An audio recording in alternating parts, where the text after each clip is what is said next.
वहीं इजराइल और ईरान के बीच युद्ध की शुरुआत किसी भी वक्त हो सकती है और इसकी वजह है इजराइल का ऐसा खतरनाक प्लान जो अगर अंजाम तक पहुंच गया तो ना तो पुतिन इस युद्ध को रोक पाएंगे और ना ही बाइडेन कुछ कर पाएंगे। ईरान के राष्ट्रपति इब्राहिम रईसी सीरिया का दौरा करने वाले हैं और अब रिपोर्ट यह है कि इजराइल की खुफिया एजेंसी मोसाद के कम से कम 100 शूटर्स इस वक्त इजराइल में एक्टिव भी हो गए हैं।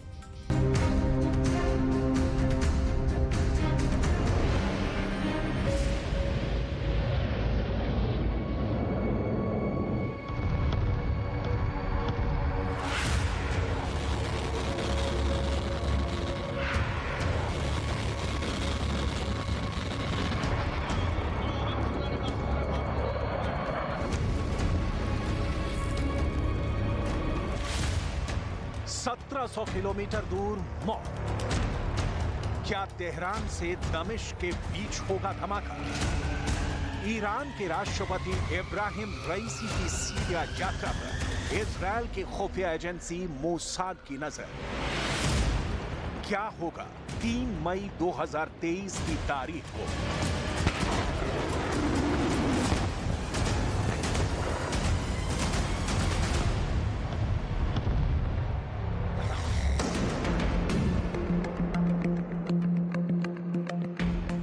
खतरनाक है मध्य पूर्व में माहौल। ईरान इजरायल के रिश्तों की चौड़ाई को बारूद बिछाकर भरने की कोशिश हो रही है। नतीजा देखिए।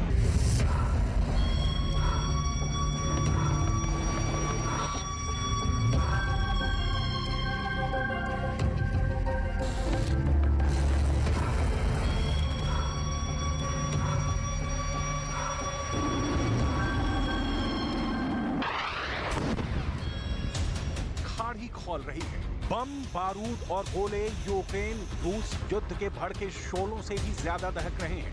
ईरान इजरायल के बीच सुलगते संबंध किसी भी वक्त आग की बारिश में तब्दील हो सकते हैं। ईरान के राष्ट्रपति इब्राहिम रईसी कभी दुश्मन रहे इराक के राष्ट्रपति से तेहरान में मुलाकात कर रहे हैं।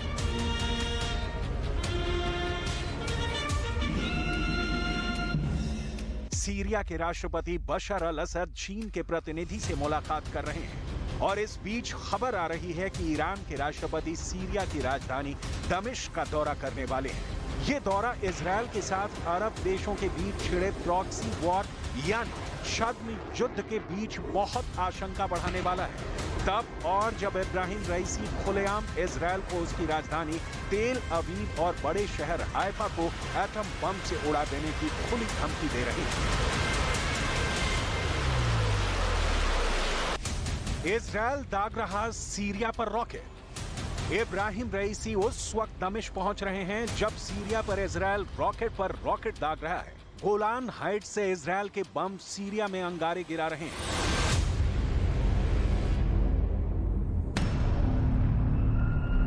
ईरान के गार्ड्स की मौत। इब्राहिम रईसी उस वक्त दमिश्क पहुंच रहे हैं जब कुछ ही दिन पहले सीरिया में तैनात ईरान के 2 रिवॉल्यूशनरी गार्ड के इजरायल के हमले में मौत हो गई है। दमिश्क में चीन का प्रतिनिधि। इब्राहिम रईसी उस वक्त दमिश्क पहुंच रहे हैं जब चीन सऊदी अरब से ईरान की दोबारा दोस्ती स्थापित करवाने के बाद सीरिया में एक्शन में है। इजरायल ईरान संबंध सबसे बुरे दौर में और इब्राहिम रईसी उस वक्त दमिश्क पहुंच रहे हैं जब इजरायल से अरब देशों का संबंध 1967 के बाद सबसे बुरे दौर से गुजर रहा है। इन 4 पॉइंट्स की टाइमिंग सब कुछ बयान कर रही है। लेकिन इब्राहिम रईसी ने दमिश्क को ही क्यों चुना? लेबनान की राजधानी बेरूत को क्यों नहीं चुना?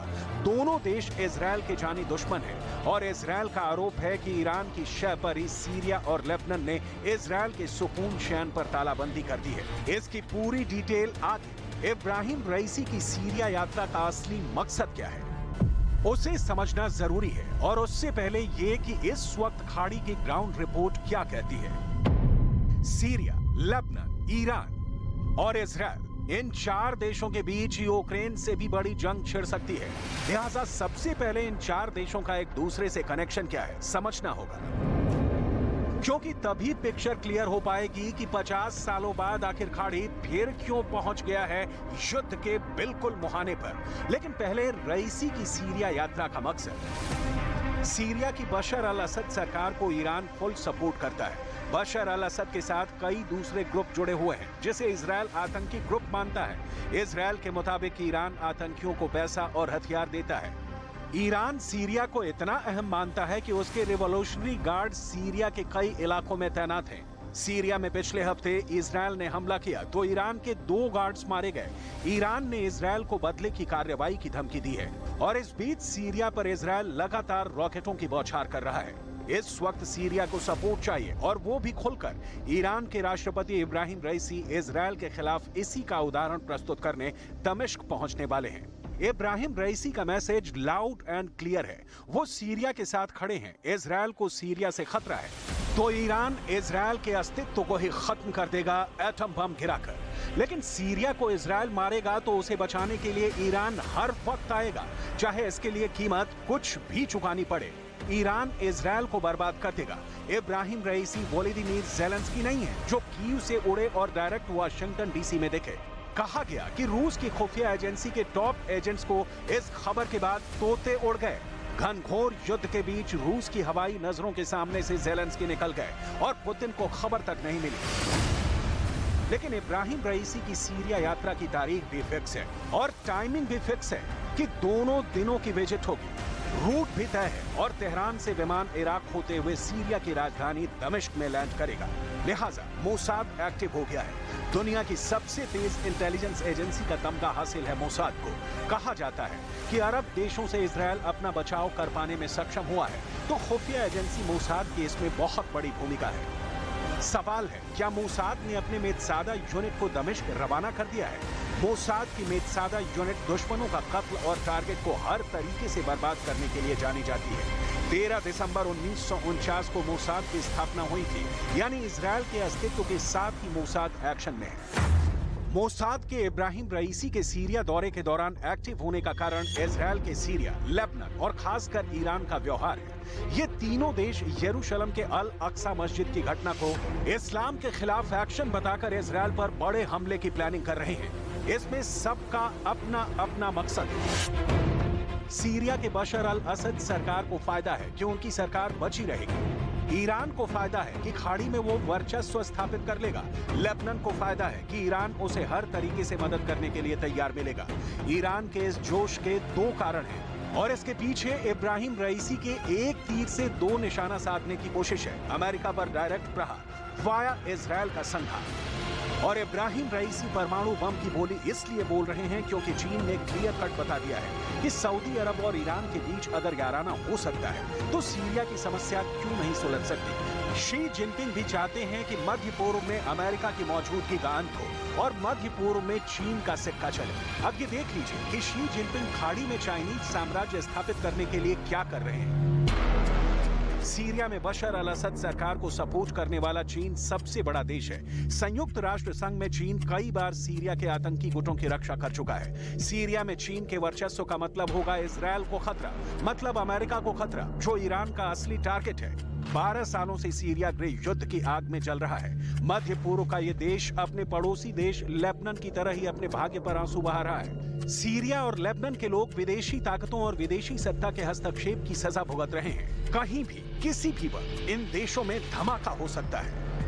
तस्वीरें देखिए, सोचने पर मजबूर हो जाएंगे कि इस देश की इतनी दुर्गति किसने की और उसी वक्त अपने फायदे के लिए मुल्क को बर्बाद करने वाली शक्तियों का नाम सामने आएगा। Bashar al Assad, Ebrahim Raisi, Xi Jinping, Joe Biden, Vladimir Putin. मतलब सीरिया के गुनहगार कई हैं। आतंकवादी समूह जो ईरान के टुकड़ों पर पलते हैं, वो हथियार जिन पर मेड इन अमेरिका लिखा होता है, वो पैसा जो चीन से आता है, वो नेता जो सिर्फ सत्ता का भूखा है और सबसे ज्यादा सीरिया के वो लोग जिन्होंने देश को विदेशी सत्ता के सामने सरेंडर कर दिया है, हितों की खातिर देश को आग में झोंक दिया है। सीरिया जल रहा है, लहूलुहान हो रहा है। सवाल है, कैसे हो गया सीरिया बर्बाद और कैसे मौका मिल गया ईरान को वो मौका कि इजरायल की सीमा से सटे सीरिया में आकर बैठ जाए और इजरायल के लिए खतरा और बढ़ जाए। सीरिया में गृह युद्ध को 12 साल हो गए हैं। सीरिया के हालात को एक लाइन में समझना हो तो कह सकते हैं कि एक जिद्दी राष्ट्रपति पद से हटने से इनकार कर रहा है। अगर विस्तार में समझना हो तो सीरिया संकट के मूल में है संप्रदायवाद, और अगर और सूक्ष्म रूप से समझना है तो सीरिया की बर्बादी का कारण है दूसरे देशों की दखलंदाजी। इसके साथ ही जुड़ा है अमेरिका और पश्चिमी देशों की अनिच्छा और राष्ट्रपति बशर अल असद की निर्दयता, जिसे ईरान और रूस का साथ हासिल है।